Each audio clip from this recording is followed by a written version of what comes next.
call this meeting of the Board of Public Works for September 4th, 2023. Second, approval of minutes of November 20th, 2023.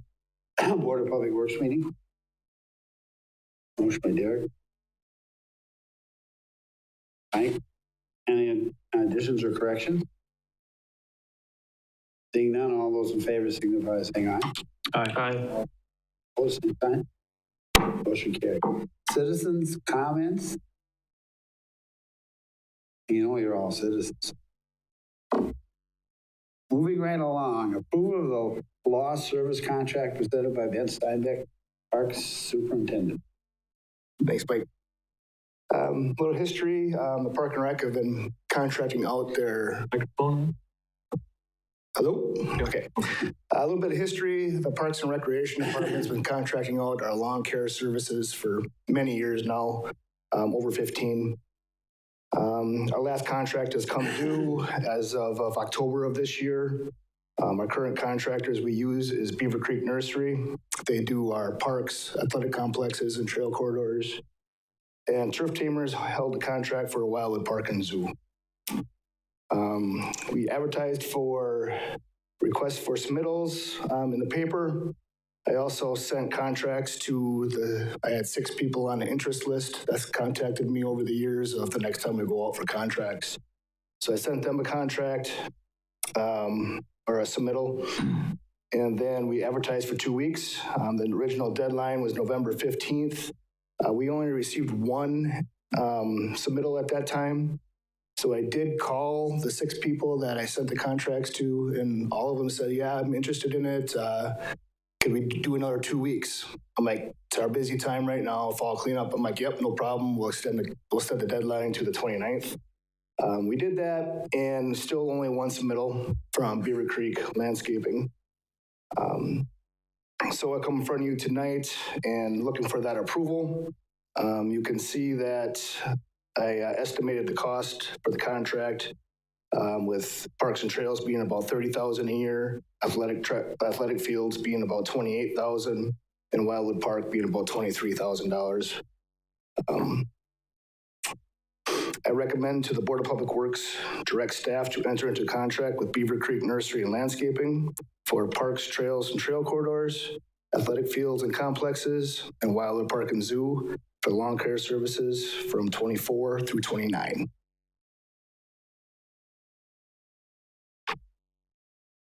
Gentlemen, what's your pleasure, Mike?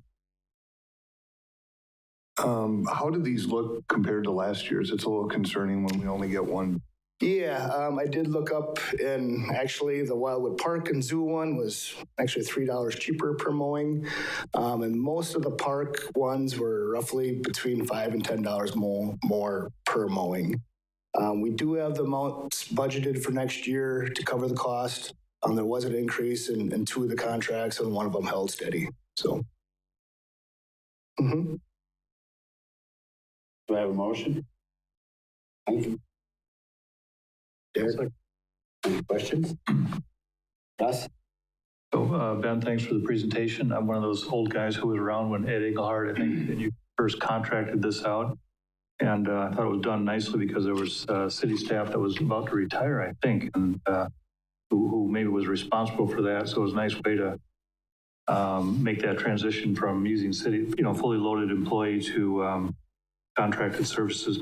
Didn't mean to catch you cold here, but over the years, has the rate for contracted mowing, I guess, how would you do, like on a per acre basis? Has it, how has it been, trending over the years? And I guess what I'm thinking is that you got, other than this year, maybe more competitive bidding going on. And yeah, so I've been in this position for about 15 years. This will be the 3rd time we've gone out for the contract since I've been here. The first 2 times it was very competitive. There was a lot of undercutting, I would say, especially between 2 of the contractors that were very aggressive.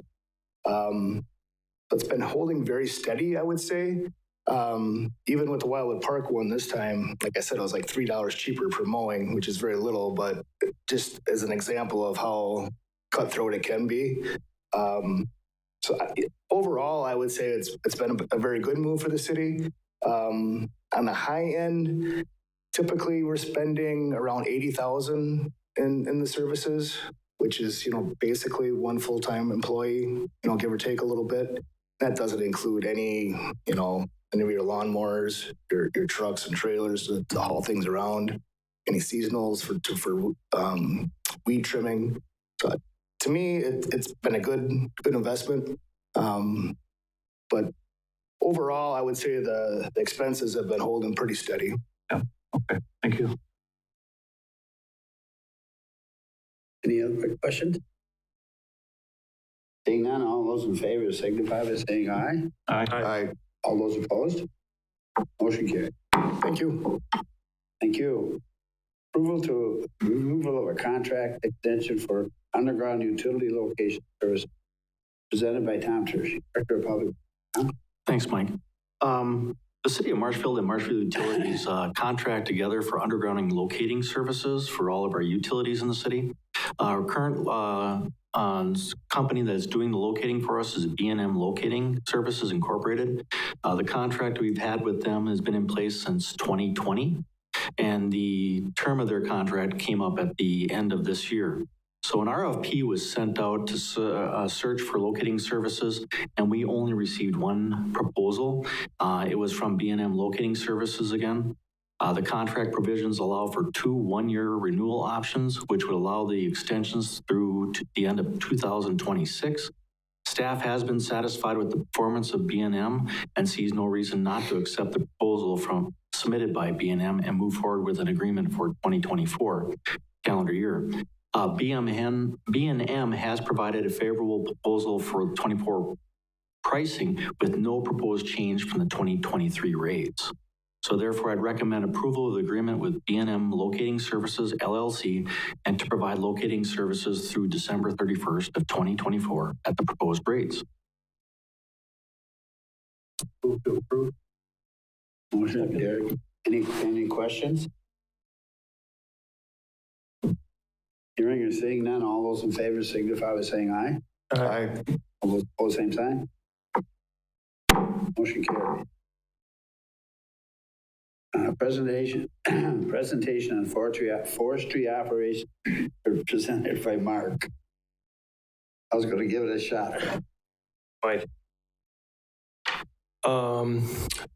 Okay, we got it up there. All right, thanks. For those of you that don't know me, my name is Mark Ruskevich, and I'm the city forester for Marshfield. I have a degree in urban forestry and forest management from the University of Wisconsin-Stevens Point, and I've been a certified arborist for 12 years. I work out of the Parks and Recreation Department, work closely with their staff, and then also the street department staff. My role as city forester, I oversee all the public trees within the city limits here. That includes roughly 6,000 terrace and park trees, and then also any of the non-inventory trees in the native areas, parks, and such forth. An overview of forestry operations. Starting in the springtime, we receive our trees for planting. We're getting our landscape beds up and running, and then we're preparing for our Arbor Day celebration. Moving into the summer, I field forestry questions, concerns, requests from homeowners, perform small forestry operations such as pruning, small removals, and stump grinding, conduct our ash tree injections to protect against emerald ash borer, and then oversee a seasonal crew maintaining our landscape beds. Fall time is our planting time. I work closely with the Parks and Recreation Department there. This includes selecting the tree locations, calling in or notifying our homeowners that we're planting in front of their houses, properties, calling in locates, and planting the trees. Wintertime is our busy season. That's where we work closely with the street department, and we are doing our pruning and hazard tree removals and stump grinding. So that's kind of a snapshot of just what we do on an annual basis. I've got a small PowerPoint here of just some projects and accomplishments that I've been involved in over the years since I've been here. The first thing is our tree inventory. I worked closely with the GIS department, just kind of refining this and really getting it to a functional tool. I use this every day, and this helps us keep track of records of tree work that we've done and creating work orders. Another big thing is implementing a tree pruning cycle within the city. I've sectioned off the town into 5 different tree management zones. That's what these outlines here show. So we try to focus on 1 zone a year. It's been very successful. So the biggest thing here is basically every terrace tree is getting attention in a 5-year span. So the first winter, we pruned roughly 500 trees in the central portion of town. The next winter, we moved over to the west side of town, roughly 700 trees there. And then just this past winter, we worked on this section of town and 700 trees there were pruned again. So that's been really great. Just like I said, trying to get every tree focused on it and touched. We're mainly focusing on raising the canopies and taking out any hazardous deadwood in there. Our planting program, I've helped increase the species selection and the size. We're roughly planting 6 to 8 foot trees, and then we've planted 43 species that we have to select from. So we get the trees in the springtime, they're bare root. 2 benefits there, major benefits is basically the cost and the labor savings. They cost about 1/3 of what you would get in a B&B ball and burlap tree or container tree. And then these are just much more manageable to move around, not needing heavy equipment. So we get these trees and we put them in what's called the gravel bed. The median is just pea gravel in there. And what it does is it promotes vigorous root growth. So we've got 2 beds. This is at the street department and that's at the zoo. Both hold about 50 trees. We irrigate them over the summertime. And then we pull them out in the fall.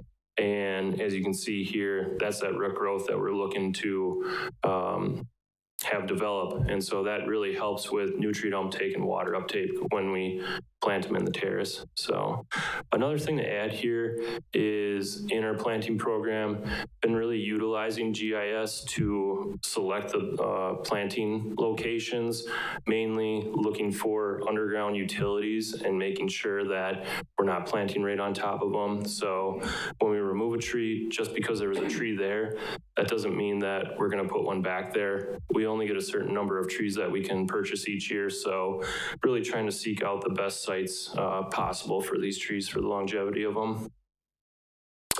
Couple grants over the years. The big one was just this past year from the DNR. It was roughly $20,000 or close to it.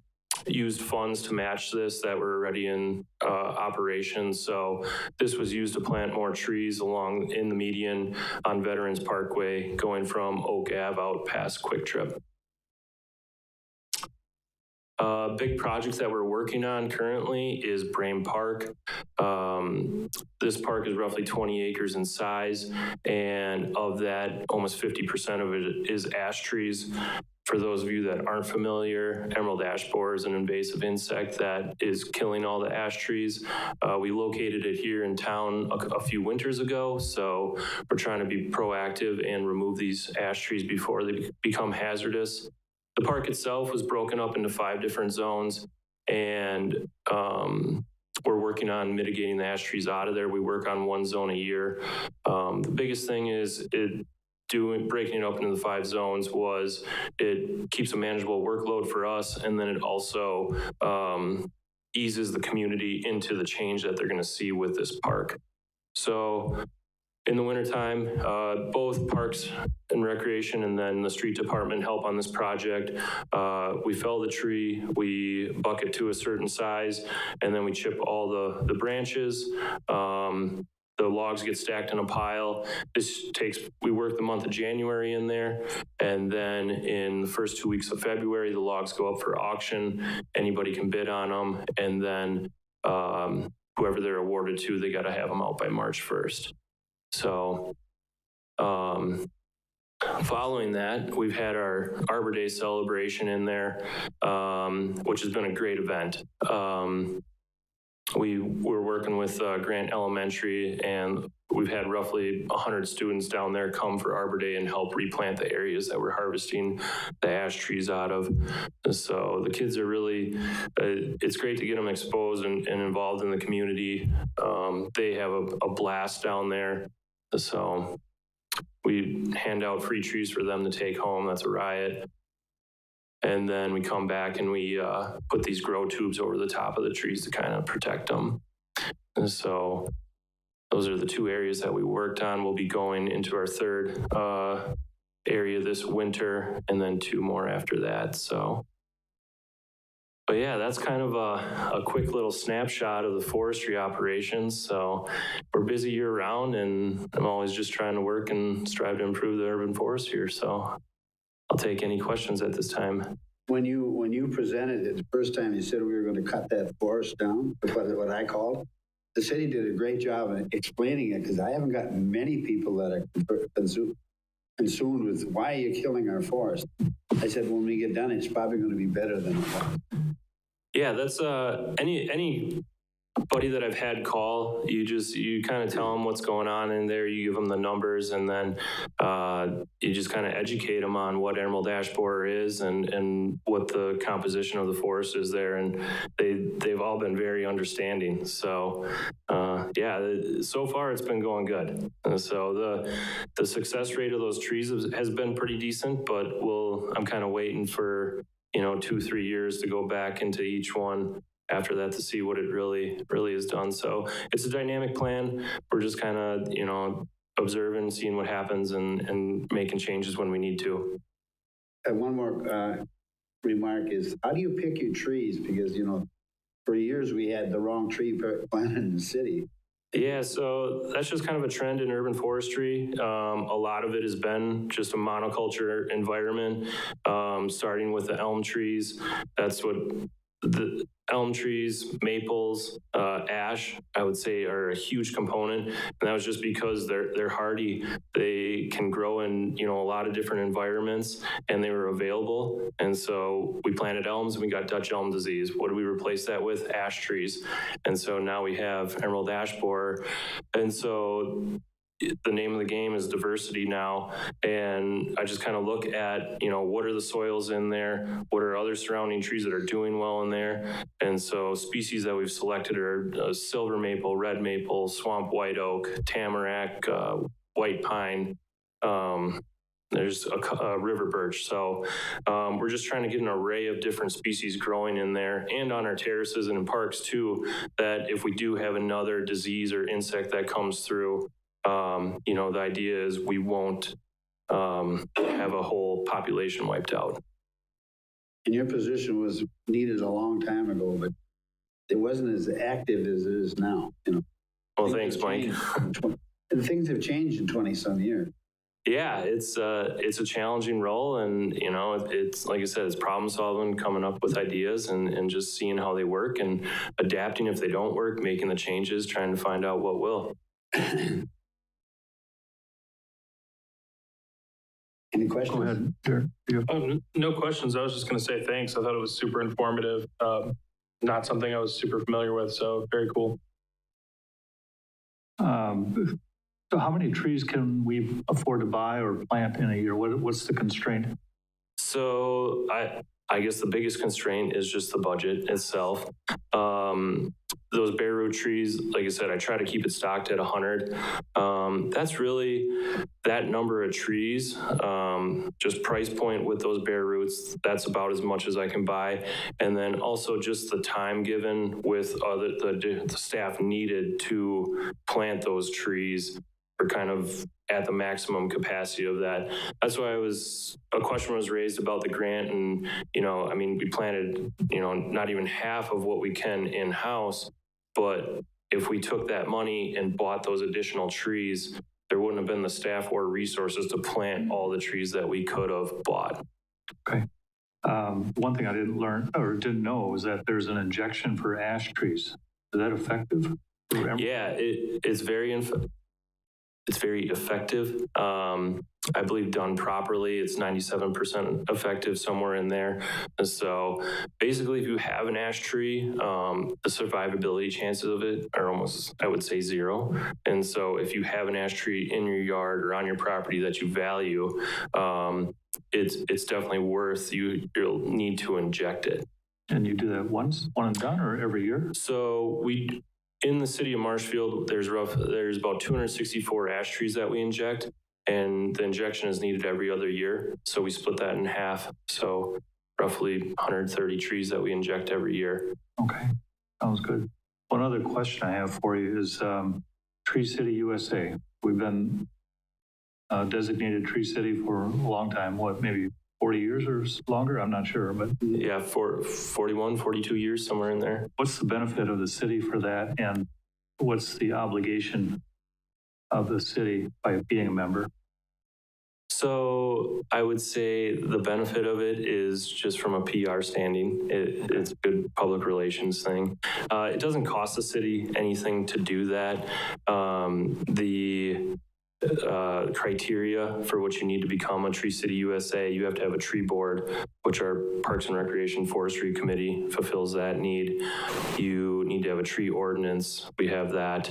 You need to celebrate Arbor Day, and then you have to spend $2 per capita on just a forestry budget. Okay, and then along with that, my last question, became aware of this new trend where owners of forests are able to sell carbon credits. And I think I sent you an email on that. Do you ever envision that coming to communities like Marshfield, that ability to sell carbon credit? I'm not personally aware of municipalities selling carbon credits. My guess on it would be is those are companies that are buying those credits to offset their, pollution or emissions. And I think you would have to really have a volumetric measuring of the trees in your area. And so with there being so many on the private sector, I don't know if you could accurately give how much volume you have or credits available that would be. Okay. And I know in northern Wisconsin, all you need is 30 acres. Mm-hmm. And come and measure it and then base or benchmark it and then come back every so often. Some of our parks might, Wildwood Park, Hamas, Weber, those are bigger areas. So something definitely I could look into. Okay. Well, I echo the comments. It's a great presentation. Thanks. Yeah, thank you. If we ever get a week council meeting, it'd be nice to present this to the city. A lot of people don't watch this, but I say a week one. Don't put it in the middle of the busy ones. We could be here forever. Get one that nobody's going to ask a question. We'd be in good shape. Moving on.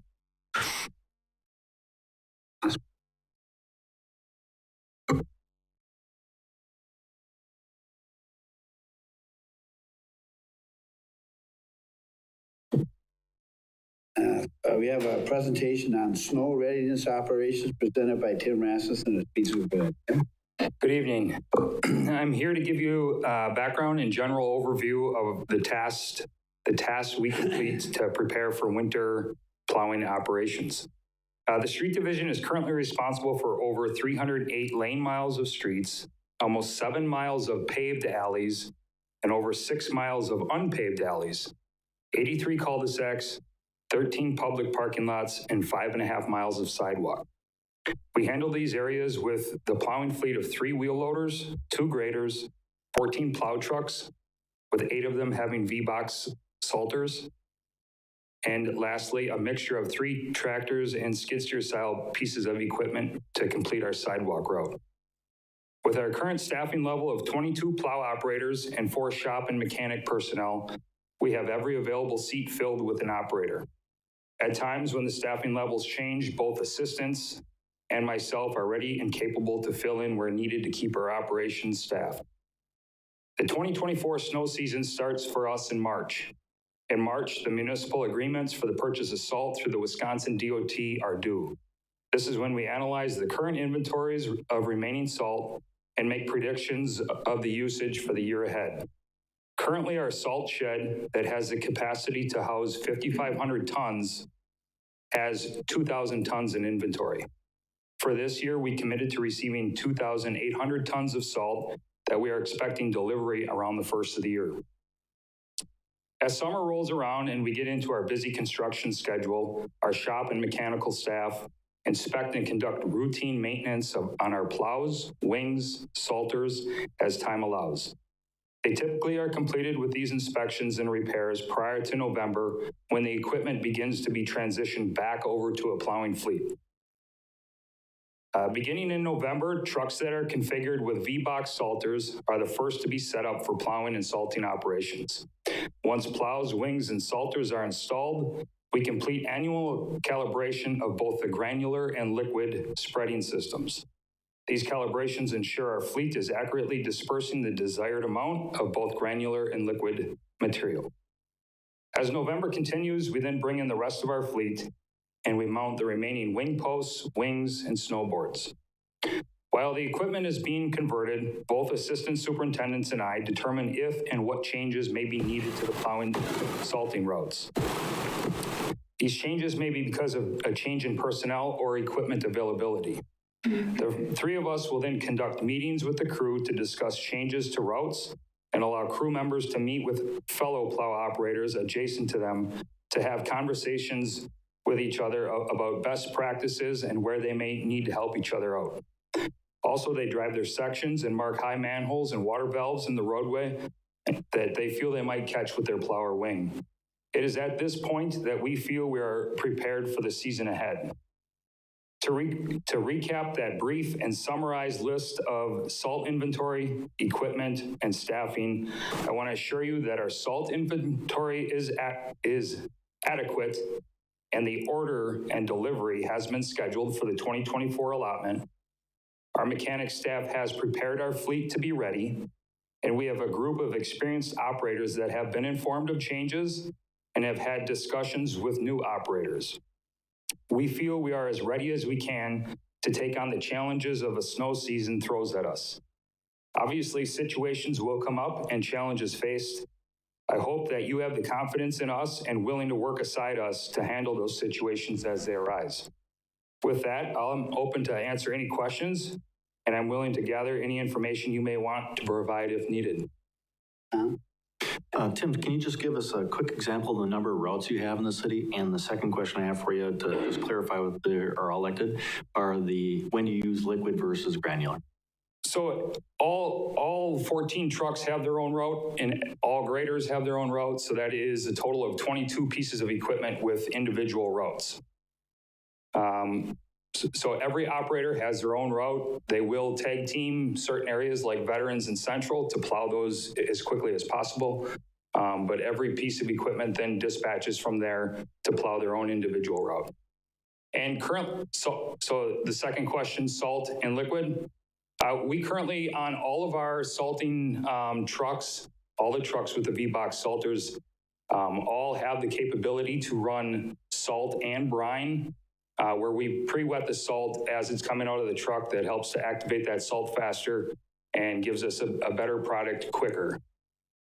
We also have the ability with 3 different trucks to apply anti-icing prior to a storm event, and that there's a lot of meteorology or a lot of checking into what type of storms are going to be coming through prior to any of the use of that. If we get any sort of rain, anything that's going to wash that chemical, that salt off the road, it is ineffective and just simply a waste of money. So we do use that tool in our toolbox to try to prevent that ice bonding prior to a storm. Anything else? Any questions? Us? So, Tim, you've got, if my math's right, you've about 350 miles of street. And how do you prioritize those 350 miles? Because you know how it is. You get the one resident that thinks it takes way too long for the plows to come past their house, but talk about your prioritization. So we have gone through a system throughout the city where we do prioritize based off of traffic volume, buildings and schools and clinics in that area. For emergency access, we have prioritized those roads to be treated first, both in the plowing and the salting operations.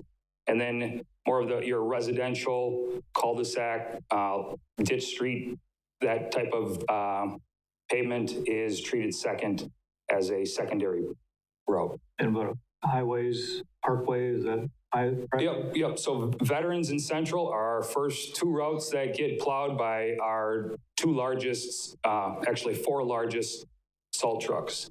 So we have 4 tandem axle trucks. 2 of them attack Vets first, and then the other 2 attack Central as well, simultaneously. So when we dispatch the entire fleet, they're all headed different directions, all at the same time, into their respective routes. But every time, the first thing are Central and Vets, and then we kind of go down from there. Okay, thank you. I would say too that the work on Central is just mind-boggling how quickly you guys will plow it and remove it. Really impressive. Yep, we do treat those streets like that don't have a terrace for us to house snow. We do hold them to a higher priority when we get to removing snow. Yep. Thank you. Any other questions, Derek?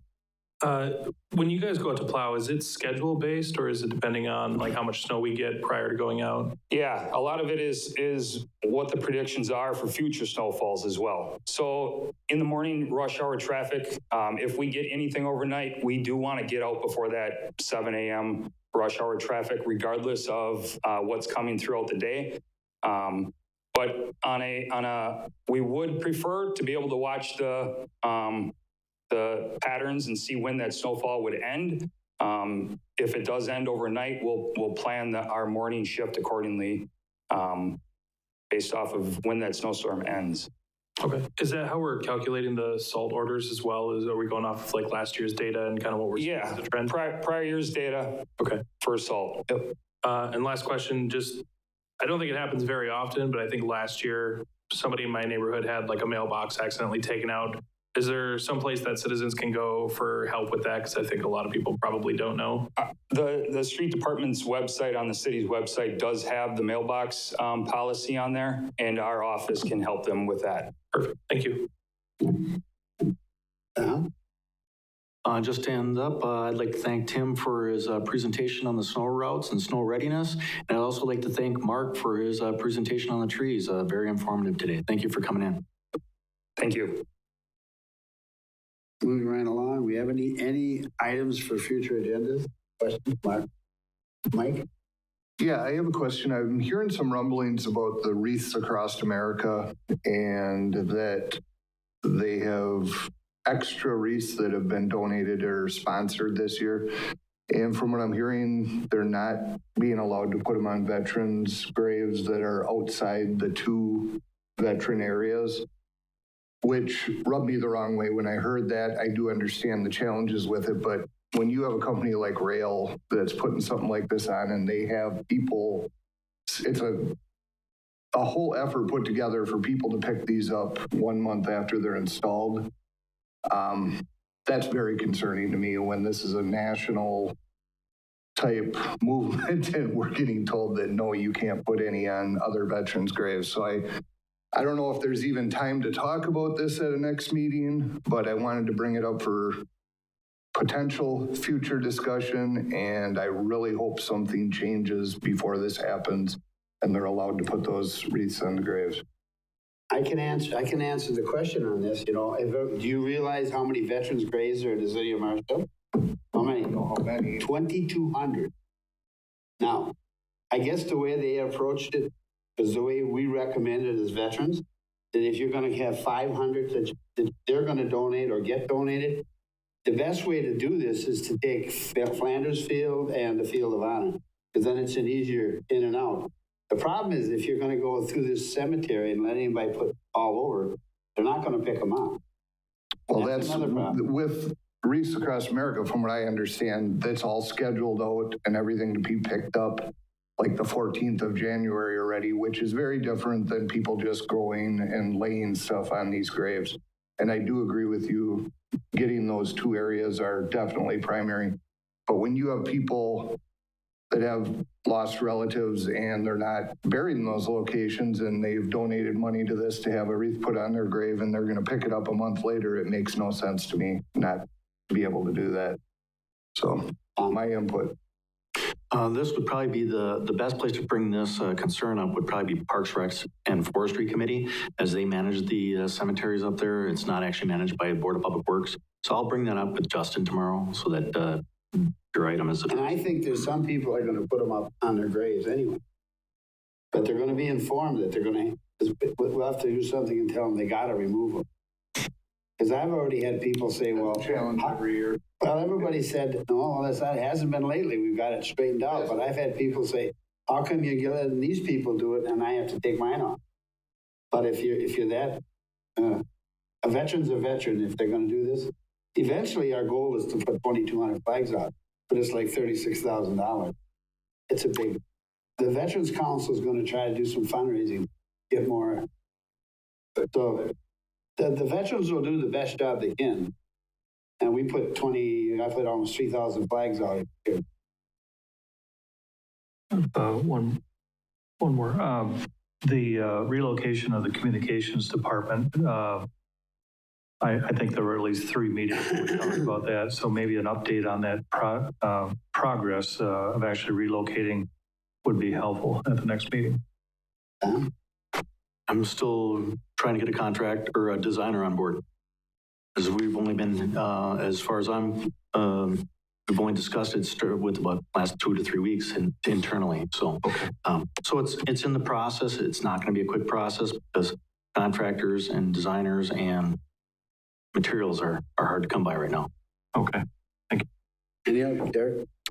Yeah, we recently had some public comment from, I believe it was Peg Hardinger, I remember correctly, about like brush, Christmas tree removal, things like that. I know that was part of the budget cuts prior to when I came onto the council. I was wondering if there was some way we could possibly look at alternative options. I think she had thrown out the idea of possibly skipping recycling like twice a year to maybe do brush pickup or things like that. I thought it might be a good opportunity for us to review. I think it was all done through a contract with Advanced Disposal, so I would imagine we'd have to revisit that and see if that was even possible, but. Actually, so this past winter, we did reach out to some people that use these trees for lakes up in the Northwoods. And there was a local gentleman that we had contact with when residents would call in and give a location on their tree, he would drive past the property and pick up the tree curbside. So I can reach back out to that gentleman and see if he's still interested in that sort of thing. But that was a good option for the resident that can't get it to the compost site. This is, we're not going to discuss this. Yeah. It's not on our agenda. Okay. Yep. Anything else? Not, we need a motion to adjourn. Oh. Adjourn. Thank you, gentlemen.